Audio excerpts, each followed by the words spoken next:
Aloha, and welcome to Behind the Scenes and Beyond the Talk with TEDx Honolulu. I am your host, Justine Espiritu, and today's guest is Kahi Pacarro from Sustainable Coastlines. He is the Executive Director. Thank you, Kahi, for joining us today. My pleasure, Justine. Thanks for having me on. Yeah, and so to kind of recap what this series is about, ThinkTech has given us the opportunity to bring on any organization or individual volunteer that has helped us with the TEDx Honolulu events, as well as the speakers to kind of give them a chance to elaborate on their talk and just get to know everyone that's involved a little bit more. If you guys have any questions for Kahi as we do the show, feel free to tweet them in at ThinkTech High, and we will get to them when we see them. So I like to kind of start out with getting people's background with TED Talks in general and TEDx Honolulu. But let's kind of start off with, you want to give a quick blurb about what Sustainable Coastlines is, and then I'll get into how we even partnered. Sure. So Sustainable Coastlines Hawaii is a beach cleaning organization. We focus on inspiring local communities to care for their coastlines through hands-on beach cleanups. And we try to just host really large-scale beach cleanups across the state. We just got back from Molokai last week, and our next cleanup is up on the west side in September. That's cool. That's awesome. I heard about Sustainable Coastlines through one of your members, Sarah Stewart, a number of years back. And I think at the time you guys were focusing on hosting these cleanups. But then over the years, it's kind of like what activities you've done have kind of evolved. And you've been all over the map and doing all kinds of things and services. And so when TEDx Honolulu and we started the sustainability team, we primarily focused for our event on food and transportation. But this time we were like, okay, the other section of the checklist is waste. And you know, we kind of focused on recycling, having enough trash cans, but we decided to try to go further, and instead of making our own waste diversion program and worrying about how we're going to measure this, we really wanted to bring Sustainable Coastlines in, because you guys have been kind of the experts and leading that in the community. So I am excited because I used this team and the sustainability initiative to bring in community, other organizations. And you wouldn't think that an organization focused on beach cleanup might have anything to do with the TEDx event. But you guys do this waste management thing. So we were so stoked to have you. Maybe you could tell us a little bit about what you guys did that day. Yeah, how about I'll give you a little background of how we even got there in the Sure. first place. So we focused on these large-scale beach cleanups and realized that the dirtiest beaches on our island of Oahu was in the northeast corner in Kahuku. At the same time, we were launching our ocean plastics program, which was recycling as much of this plastic as we could, because in the past, it was either going to the landfill or to the incinerator. At that point, Turtle Bay kind of approached us and said, hey, we have a beach on our property, which is getting barraged by marine debris. So we went to take a look at it, and it's true, their northern corner of their property is getting hammered with marine debris.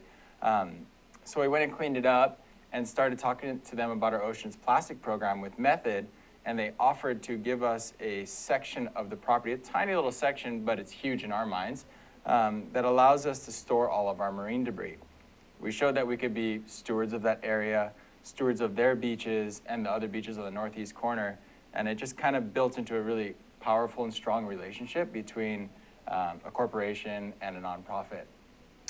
Then Wanderlust Festival came into the picture, and they asked Turtle Bay, hey, do you know anybody that takes care of waste management from separating debris into different categories like compost, recyclables, and trash? And they really could only think of us. And you know, we'd never done anything like that before, but we had heard about different services like that. Jen Homesea was running trees on the North Shore. So we reached out to them, and they said they really weren't doing anything, and they gave us guidance to help with the very first Wanderlust on the North Shore, and that was our very first waste diversion program. It wasn't a money-making opportunity. It actually raised a little bit of money for our organization, but more or less it gave our volunteers the opportunity to enjoy everything that Wanderlust had to offer. And then from there, it moved into the Triple Crown, and from there it moved into the Vulcan Pipe Pro. And those were more lucrative opportunities because they actually had a budget to allow us to do a much even better, more efficient job. And then you guys heard about us through TEDx Honolulu, and that's really how we learned as an organization how to do waste diversion. We like to call it waste diversion education because it's more than just diverting the trash. It's actually educating the users about the values within the trash. So it's being able to be part of our organization from an educational standpoint. It's keeping trash off the beaches, not only at the event, but when people go home and try to replicate that in their own households. But it's also, you know, now being able to diversify our funding and finding other ways for us to raise money while still raising awareness about the issues of marine debris. Well, it's interesting. There's like two things that were interesting. Now I can't remember what they were, but one thing that's interesting about that is that it seems like the Turtle Bay approached you, and then Wanderlust approached them, and then the surf competitions, they also approached you as well. That's really cool when you you go out there and do your thing, and then you get kind of thrown a curveball of, hey, do you want to try this? And just, it's great that you guys stepped up to the opportunity, and you're like, shoot, I don't know, did you tell them well, we've never done anything like that before? Did you just say, yes, we can do that? And then you're like, oh, what are we gonna do, guys? I think, let's do our research. Yeah, I think one of the keys to success in anything you really do is identifying opportunities and grabbing them and trying to make the most of it. Having the confidence in your own abilities as our organization is Sustainable Coastlines to host large-scale cleanups. When we looked at an event and saying, hey, we're going to manage their waste, we figured this is going to be not that much different than a beach cleanup with 1,000 people. So it really wasn't. We've obviously learned a hell of a lot, but we've always done a good job, and our clients and potential clients are continuing to pile up, and it's been an amazing opportunity to the point where we now have a programs director for our waste diversion education. That's great. Yeah, I mean, I just love that openness to adapting. I think some organizations, they're like, okay, well, this is what we do, so we're going to focus strictly on this. But yeah, that idea of being open and adapting and, seeing what else is needed in the community is a great way to kind of expand. And it's great. One thing I'm curious about too is, we talked a little bit about having a nonprofit and having this mission-driven thing, focus not so much on money and having to be creative with services. You wish it's just enough, hey, big company, we're cleaning your beach, maybe you should throw us a couple $1,000s so we can, do this as a job rather than a volunteer. So it's really cool to see the different things you guys are doing as a service to raise some money. And I'm glad that, I think that's an important thing for when you're partnering with organizations and to put on events and to put on this kind of stuff. We're all in it for a particular mission, but it is important to respect that time and that these services are important. We need it more than a lot of other things, and it's a struggle for nonprofits to keep going. And you guys have had some really cool and creative stuff, partnerships, for example, with Kona Brewing Company. You want to talk a little bit about that? Sure, yeah. Kona Brewing Company has been an amazing sponsor for us. They raised close to $15,000 for our organization just the first quarter alone. What they did was they came out with it for their 21st birthday as a brewery. They said for this entire year, we're going to choose different nonprofits to donate money to based on beers that are related to what their mission was. So the first beer was an Aina beer, and it's made with taro root. And what they did was for every beer that was sold, $1 came to us, and they sold a lot of beer and sold a lot of T-shirts. Did they have it at their restaurant in Hawaii Kai? Yeah. Or? They had all over different restaurants and bars throughout the state of Hawaii. It didn't make it to the mainland because it was brewed here locally and made just for the local audience. So didn't quite get to the mainland, but maybe in the future. Yeah, that's cool. That's awesome. I love to hear those creative kind of things. Yeah. And So again, I'm really glad to have you on the show, and I was really glad to have Sustainable Coastlines there, and we took a ton of pictures of what you guys were doing with the waste diversion. And what I like about it is with TEDx Honolulu and TED Talks in general, you have a person up on stage that has an idea, that has kind of a message. And what we've been really trying to do with our events with TEDx Honolulu is that it's more than just the person that's up there on stage. We want to make it a really interactive, inclusive, entire day, entire program. And so it's just great to feature the organizations that are doing what they do and have them at the event and have like a huge presence. So yeah, that's really exciting. And also, I want to hear more about the people that, you know, your founding members and your volunteers, because I think you guys are also unique in how you came about. I mean, how long have you guys been around for now? Since February 2011. 2011. And so when you guys started, you were in your 20, so whatever. You guys are young, and so yeah, I'm curious to hear about that. Are you that. saying I'm not young now? You are so young. I'm curious to hear about.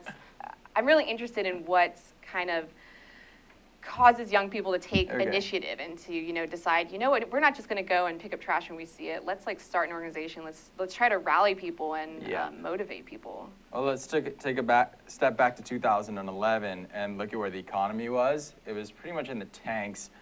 Getting a really good salary-paying job was difficult, and I had come from the real estate development industry, and the real estate development industry was pretty much dead at that point.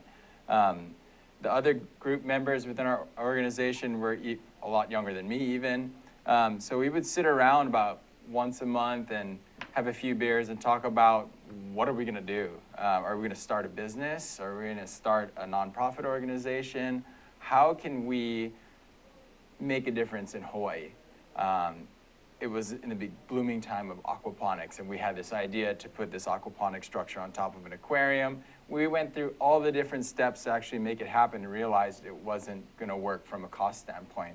That one got scratched. A lot of good energy got going on that, and we could see who within the group could excel in doing what. So who is this group of people? The group was Tristan Cummins, Aaron Rosenblatt, Roscoe Fowler, most important, my wife Louise. We also had Liana Ho and Jessica Rohr. Of them, we still have Aaron Rosenblatt, also known as Rosie, Tristan Cummins, and Roscoe, who is now known as the Wizard, because he can fix and make anything out of anything. He's like a MacGyver to the next level. Awesome. It's like if MacGyver slept with Gandalf, they would create Roscoe. Wow, let's just let that sink in for a moment. Okay, I'm never going to look at Roscoe the same. All of us were very determined to do something for Hawaii. And in 2011, at the same time, the Marine Debris Conference happened here in Honolulu. The biggest minds surrounding marine debris came together and tried to create a strategy to help countries deal with marine debris. We were on the outskirts of it, and two people staying with us at the time, friends of mine from New Zealand, were attending the conference. They were Sustainable Coastlines New Zealand. Okay, so they were just staying at your house. So you guys weren't even in any kind of position where you would have been going to that conference. No. You just knew because your friends were in. Yeah, Interesting. and so they would come back every day talking about how the conference was going, talking about other things. I got to tell you more about it, but we got to cut to a commercial. Let's take a quick break, and we'll get some more details about that story. Because this could go on for a while. Okay. Okay, we'll be back in a minute. Okay. Thanks. Aloha, I'm Keli'i Akina, president of the Grassroot Institute and host on Ehana Kako, a weekly program on the ThinkTech Hawaii broadcast network. Ehana Kako means let's work together.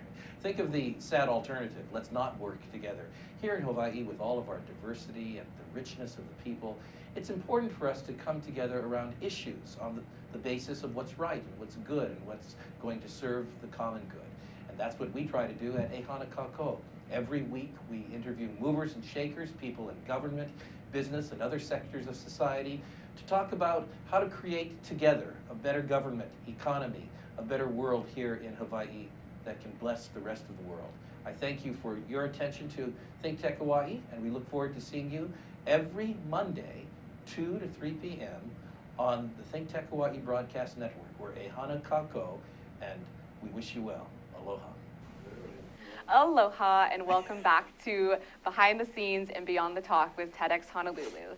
Again, I'm your host, Justine Espiritu, and today's guest is the Executive Director of Sustainable Coastlines, Kahi Pacarro. Thank you again so much for joining us. And so we were just getting into, you and your friends were going to break into the Marine Debris Conference and take over. Something of the sort. These guys from New Zealand, to make it short, organized a cleanup where 250 people showed up in Kahuku, and we hosted a cleanup. And it was just a shocker that they had the ability to organize something from so far away to bring out such a big crowd and diverse crowd. They organized that from New Zealand, and then they just put the word. I mean, did anyone know about Sustainable Coastlines here in Hawaii? No, there was no Instagram yet. So at that point, like, they were relatively unknown in everywhere except for New Zealand, and we decided, hey, that was so successful. You guys were able to do that from New Zealand. Let's see if we can replicate that success. And they were like, we would love you to do that. Please, we'll give you all the tools you need. Can't give you money, but we can give you everything else, guidance and whatnot. And we took it and rolled with it. And 4 years later now, we're the state's largest beach cleaning organization, where we've removed almost 100,000 pounds of debris off of our coastlines, recycled close to a third of that, and launched the world's largest ocean plastics recycling program. Yeah, that's great. That reminds me of the other interesting thing I thought of. Another thing that's really attractive about your guys' service, not only do you control it all and separate it and get rid of it, but you guys track it and measure it. And I think in terms of events, that's an important thing to develop your baseline and give you something tangible to try to achieve and work towards. And I think on your website, you guys have all that information and that data. And that's been really cool because you've actually been pretty active in policy with this data you guys have. You know, I go up there and be like, plastic bags are bad. And you're like, this is how much plastic bags we see. Like, it's super powerful. And I'm really interested in that too. I think the political process is pretty exclusive and intimidating. And so it's great to see organizations like Surfriders, Sustainable Coastlines, rallying people up to participate in that. Yeah, we don't want politics to be so small and centered on a certain amount of people. We want everybody to get involved. It's like, either do politics or politics do you. So we need to get more involved. And as Sustainable Coastlines Hawaii, we just wanted to share with them what we were finding on the beaches. So for our first 2-3 years, what we were doing is we actually tallied the trash as we were cleaning. So we were able to provide actual tangible data from specific beaches and point to the representative or the city council member and be like, this is in your neighborhood. How can you not support a plastic bag ban? Or more positive, we encourage you to support a plastic bag ban or a smoking ban. And without the data, it's kind of just like this. There's a lot. There's a lot. Yeah, it's out a lot there. of. But when it's you a lot of talk. Yeah, when you have a specific number, it kind of sinks in a lot more deeper. And it's cool. And do you think with the data you've collected, has that also given you more credibility in terms of turning into this huge education campaign? I know you go to a lot of schools here on the island as well as all over the world. You were in Fiji, in Japan, or maybe you were just surfing there. Where have you gone and done Sustainable Coastlines, kind of the education stuff? Well, education-wise, we focus here in Hawaii. Sustainable Coastlines in New Zealand focus in New Zealand, but we are opening chapters all around the world, and they'll be doing education throughout those locations. I think what's really exciting is today our education station set sail from Auckland. It's a 20-foot container that converts into a mobile classroom and a mobile theater that's going to be parked in different communities where we're about to do beach cleanups, where schools will be shuttled in to get educated about marine debris. And then the Thursday night preceding our cleanup, we're going to host a free public viewing of a cool movie and hopefully some educational material as well. Awesome. I had no idea that was going on. It's a little secret. Yeah. So that launched today? You heard it here first. Yeah. That launched today. It launched today from Auckland, and it'll be here August 23rd. Is Sarah on it? No, there's not. No, she's not on there. We weren't allowed to hide her in there. That'd be awesome for your back here. Cool. So where is it stopping? It's stopping in Long Beach for a quick stop, and then over here. Okay, Yeah. just 2 stops. Yeah, 2 Awesome. stops, and then we're crossing our fingers. Turtle Bay, people, please let us put it on your property. Awesome, cool. Yeah. And then so how did something like that get started? I mean, this is kind of like the creative, awesome stuff of, Yeah. how do you really get the community engaged and caring? You can't just go and lecture and Yeah. give that data. You have to come up with these things that's going to Yeah. excite people. Yeah, well, it's the real classroom for us is the beach, because we feel like when people start picking up the same stuff that they use in their everyday lives, they can make that connection. Hi, I'm that, Donna hey, Blanchard. if I I'm the stop host of using Center Stage so here much on of this ThinkTech item, Hawaii. it has a Center less Stage chance of airs- washing up on our beaches, or beaches thousands of miles away. But for those people that can't come Hi, to a I'm beach Donna cleanup, Blanchard. a I'm lot the of host people of Center work, Stage. or they got sports for their kids, or simply they're exhausted from working 3 jobs, Yeah. like, for those people that can't make it, we figured, hey, this other opportunity of an education station in their community, and also like a movie night, gives us a better opportunity to reach a larger audience. So we want to stop just preaching to the choir. We want to also build our congregation, and this is a perfect way to do it. That's awesome. And I think a lot of it too of attracting a large crowd is because I do think Sustainable Coastlines is unique and a unique group of people. Beyond your charming self, you have a couple of artists, and that's really interesting. I love to see Aaron's work everywhere, Yeah. and all your cleanup posters have his that character, and it's fun, Yeah. and it's really nice. As well as you guys have a project coming up with the Academy of Art with one of your members, Shannon. Do you want to talk a little bit about that? Yeah, so first with Aaron Char, he designs every single one of our posters, all of our flyers.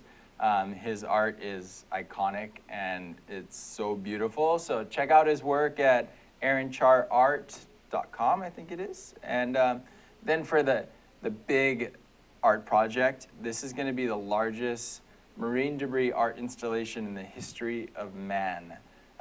We are collecting Is that true? It's gonna be. Wow, awesome. It's gonna be. We are collecting marine debris for the past year and a half. We also have 2 more giant loads, hopefully coming back from the Northwest Hawaiian Islands, Papahanamo, Kuakea. And we're gonna be displaying it for the IUCN conference in September of 2016. And the IUCN is? International Union for the Conservation of Nature, I believe.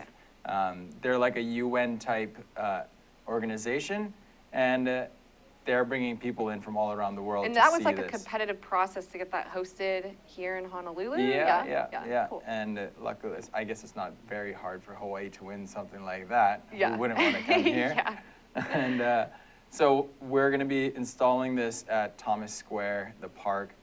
It's actually, Shannon's going to be a part of it, but there's actually artists coming in from the mainland and some other well-known local artists that are going to be directing it. But it's going to be huge and completely interactive, so people can walk through it and really experience what's washing up onto our coastlines and start recognizing that it's all of our faults. And then the build to that, are you guys going to like release what the design is or what it's going to look like, or is it going to be like a big unveiling? No, there's actually surprise? interactive opportunities for people to actually build part of it themselves. Oh, cool. So preceding it, they're going to be doing things at the Spalding House and other venues to start getting the movement going, because you can't just whip up the largest marine debris installation in the history of man in 1 week. So it's going to take months, if not longer. So we've begun certain preparations. The main one is removing as much marine debris as we can. So did that make you guys kind of amp up on your number of beach cleanups, or? Not necessarily. What happens is now we are getting more people to come to our beach cleanups. People understand how much fun it is to come to our beach cleanups. Word of mouth, pictures, videos, whatnot. They're seeing that community service can be fun. Yeah, so we've that's seen awesome. that the amount of people coming is increasing. Therefore, we end up removing more debris. We've also seen other nonprofits get formed. There's another great one, 808 Cleanups. They do cleanups like almost every day. So they've got an army out there that's collecting marine debris as well. And is this going to get thrown into the? Yes, we're encouraging people that do marine debris cleanups to chip into this as well. Hold on to it, contact us, and we'll arrange for it to get picked up or have you drop it off at one of our drop-off locations. It's got to be a lot, though. We don't want just a bag. Grab as much as you can, and it's got to be marine debris too. And then the coolest thing is at the end of all of this, it doesn't go to H Power. It's not going to go to the landfill. We're recycling as much of it as possible through our Oceans Plastic program with Method and Parlay for the Oceans and Boreo skateboards. Okay, and with the partnership with Method, okay, when you say you're recycling it to them, they're taking it and using it to make different products? Yeah, they turn it into, you may have seen it on the shelves at Whole Foods. They have an Ocean Plastics bottle, it looks like an urchin, and it dispenses hand and dish soap in one. So these bottles are all around the nation. And this model that we've created is now replicated to their sister company, Ecover, into Europe as well. So it started right here in Kahuku, and now it's worldwide. Awesome, cool. Yeah. Can you talk about, I'm curious about, I saw on your website you have a partnership with Matson. Can you talk a little bit about that? Sure. So the partnership with Matson isn't necessarily a partnership. We were the lucky recipients of the settlement from their molasses spill. And it is a super tragic thing that happened. And Matson went above and beyond what they were being fined from the federal government and actually donated money to both our organization and the aquarium. So we thank them by mentioning them when we can. Also through utilizing their services through like our new shipping container. Through our cleanups on the neighbor islands, we utilize their Kahi Pacarro program where marine debris gets stored into the container and then we can bring it back to Oahu to recycle it, use it in the art installation, or take what can't be recycled or used in the art installation to H Power.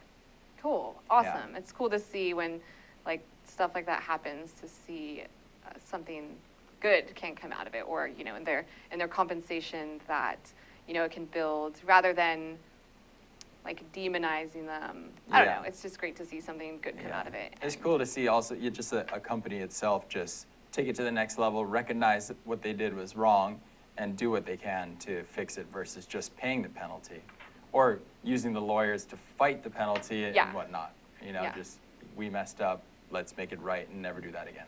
Cool. Well, it's great again to see that you are an organization that can that is open and adaptive, and you can form all these partnerships with all kinds of different things that are going on in the community. And it's just really cool and exciting to see how it evolves. Yeah. And so we're going to take one more quick break, and then I want to talk to you. Originally I do this in the beginning, I guess we got carried away. Talk a little bit about your history with TED Talks and maybe some inspiring ones that kind of maybe influenced what you do. Sounds good. Okay. Looking forward to it. Thanks. Hi, I'm Jay Fidel. I'm host of Hawaii, the State of Clean Energy, which is our flagship show, which plays 4 to 5 p.m. every Wednesday. And the supporters of that show are Hawaii Energy Policy Forum and Hawaii Energy. And luckily enough, we have representatives of both of them right here today to tell you more about what they think about the show. Sharon Moriwaki at my left is co-chair of Hawaii Energy Policy Forum, and she goes first. Sharon? Thank you. Thank you, Jay. I'm so glad that we have this Hawaii, the State of Clean Energy. This was 2 years ago when we started this, and we have continued it because it's so important, and there's so many developments happening across the state, and we hope you'll tune in every Wednesday, 4 to 5. It's wonderful. And Ray is Hawaii Energy. Ray, what is your thought about the same subject? Well, I agree completely with Sharon that we are talking about every Wednesday, 4 to 5. We talk about some of the most important subjects that are affecting the islands now and into the future. Energy, clean energy, we need it. We often run into new ideas that we had not thought about before. We did just today, and I think we're going to have more of that in the future. So come on down and watch us 4 to 5 on Wednesdays. and we'll see what happens. We'll see you then. Aloha. Aloha. Aloha, and welcome back to Behind the Scenes and Beyond the Talk with TEDx Honolulu. I am your host, Justine Espiritu, and today's guest is Kahi Pacarro, the Executive Director of Sustainable Coastlines, who we were thrilled to partner with for our waste diversion and management and measuring of that stuff at our March event in 2015. So we're having the opportunity right now to get more information on the history of the organization, all the awesome people that are part of it, the other partnerships they have. And we mentioned Aaron's art, and Yeah. I want to put up your next event or next cleanup is at Makua. Yep. And so we have a flyer for that. Oh, there it is. Yeah, see, that's Aaron Char's art, looking out from Makua Cave, looking down on the beautiful Makua coastline and checking out our partners Nakamakai and Surf Rider. So, and that one's actually a 2 or 3 day Yeah, event. it's like a 3-day event. It's like the one time a year where you can legally camp there if you're under our permit. What we're doing is trying to clean from Kiavaula, which is Yokohama, but we should be calling it Kiavaula, and all the way to Makaha if we can get enough people. So it's a 2-day cleanup. We'll be cleaning Saturday and Sunday from around 9:30 a.m. to about 1 p.m. And then on Friday and Saturday night, we're going to be camping. We got Polynesian Voyaging Society coming out to teach us about celestial navigation. We have local kupuna from that Ahupua'a teaching us about the history of Makua and that side of the island as well. And for the kids, I'm pretty sure there are some mermaid sightings happening that weekend as well. That's awesome. I mean, what was your first beach cleanup like? Was it the same thing, like all this going on here? It's just cool to see the evolution of that, and bringing in all these different people, and not only education on the marine debris and the issue at hand, but a great way to just bring the community together and learn more about the community. Yeah, So, our very first cleanup actually had 180 people at it. that was a high bar then, I guess. We've got something here. People want to do this. Let's provide more of these opportunities and promote them as ways to not only do good for the environment, but to also have a good time doing it. So we had we always have treasure bottles hidden out for people. If they find them now, what they're winning are glass balls that I brought back from the Northwest Hawaiian Islands. Spread the love with those because they're like almost as rare, if not more rare than diamonds at this point. What were we talking about? I kind of just We're talking about the cleanup at Makua and how your cleanups have. Yeah, so the cleanup at Makua, what else is going to be awesome about it? What about with the partnership? Do the other partners have a specific role for the weekend? Yeah, so Nakamakai, if you're not familiar with them, please learn what they do because I just volunteered with them last weekend at Publix in Waikiki, and we taught local kids how to surf, how to paddle canoe, learned about Papahanamo Kuakea, learned about ocean safety, and just learned about working with adults and working with each other to perpetuate Hawaiian culture. So it was an awesome opportunity, and they do it monthly around the island of Oahu. Yeah. Awesome. So what they're doing is they're bringing out all of their toys. So we've got our stand-up paddle boards. We're going to have water safety out there. What about that crazy Sasquatch thing? Subsquatch? What is it called? Subsquatch. Yeah, Subsquatch. Oh my So God, when I saw you guys on that at Turtle Bay that year, that was insane. Yeah, so we'll have a few Subsquatches there, and maybe some other toys. Who knows? Awesome. Yeah, and Surf Rider. So Surf Rider is just a great partner overall. They're just going to help us man some of the beaches away from Makua in order to clean more area than just at Makua. Okay, awesome. So one of the things I like to ask people is, okay, what's like their favorite TED Talks or how you were even introduced to TED Talks? Yeah. Okay. Favorite TED Talk? It's a tough one, but the ones that come to my mind first would be the guy that's making product packaging out of mushrooms, out of mycelium, and potentially maybe surfboards. So that one really intrigued me because I am so sick of all the packaging that is in this world. There's got to be sustainable alternatives to it other than styrofoam and plastic bubble wrap. So that one is really, really awesome.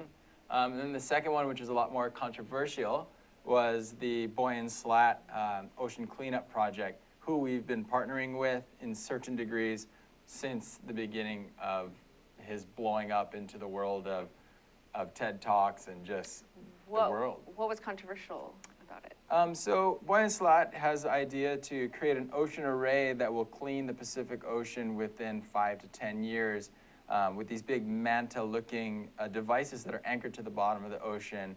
And as the ocean turns through the gyres, it collects the marine debris. When it's full, then boats come and pick the trash up and take it away. And it does it, I want to say naturally, but it's like propelled by the currents. Is that right? So or the actual array, making it up? the Yeah. array is stationary, but the currents continue to circulate. It's the gyre, so it's like a gyroscope, gyration, you know? So caused by the currents, caused by the wind, upwelling, etc. We're in a giant whirlpool. It's called the North Pacific Gyre or garbage patch, and Hawaii's in the middle of it.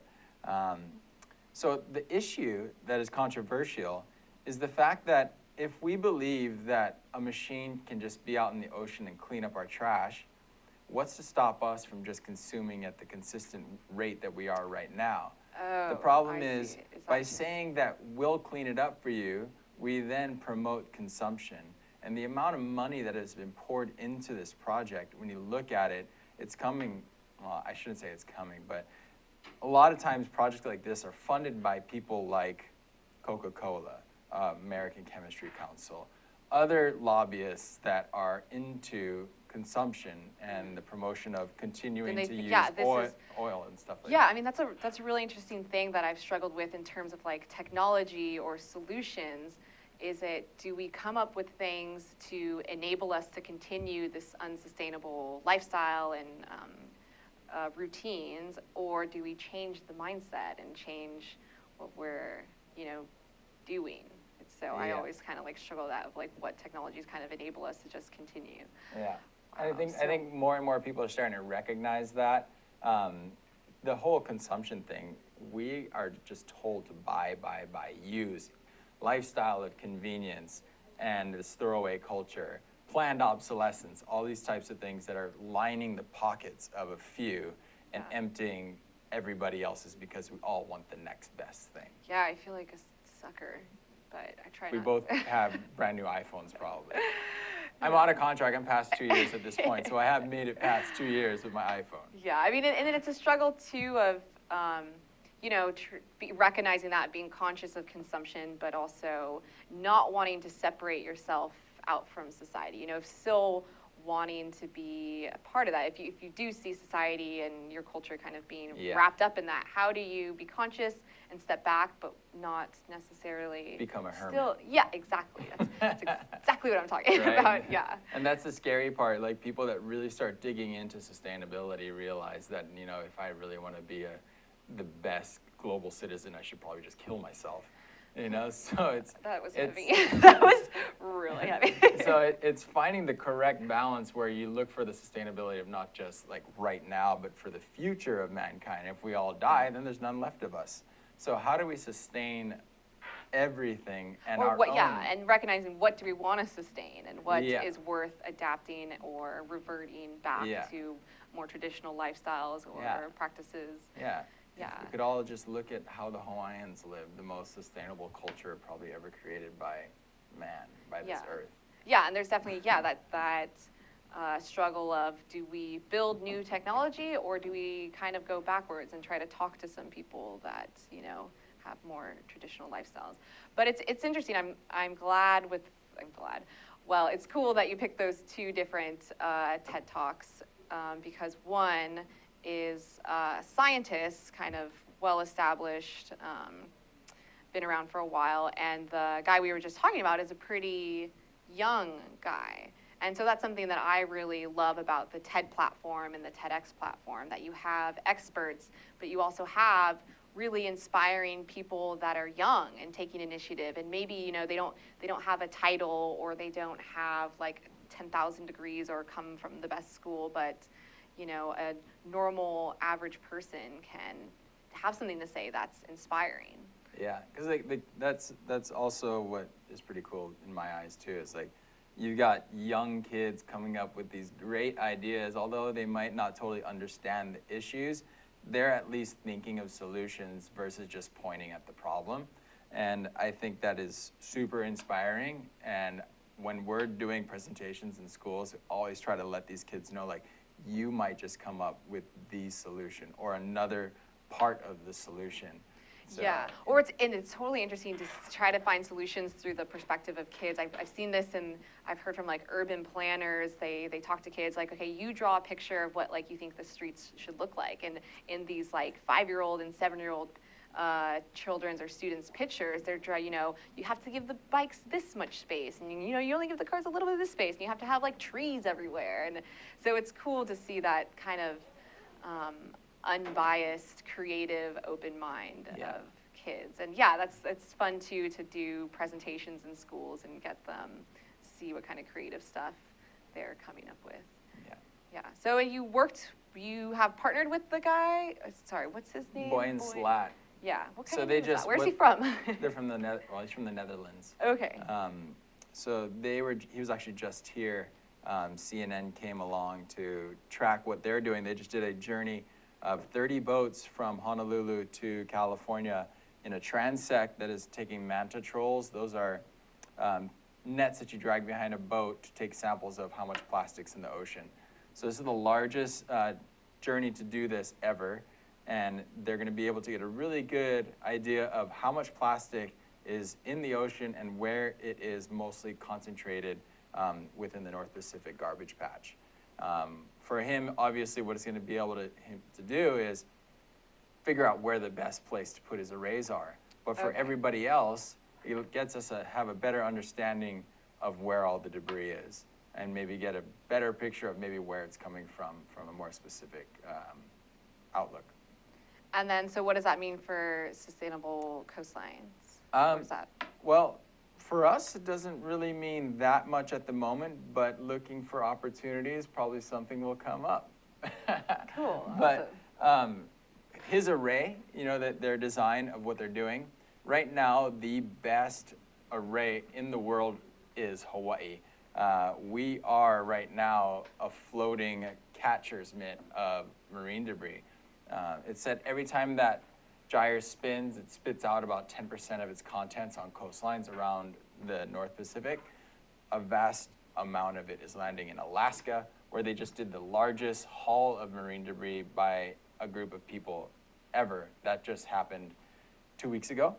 And also Hawaii and parts of Canada and also even the West Coast and Japan and all those sections up there as well. So the best way to clean up the oceans is to do a beach cleanup, for now. Yeah. Cool.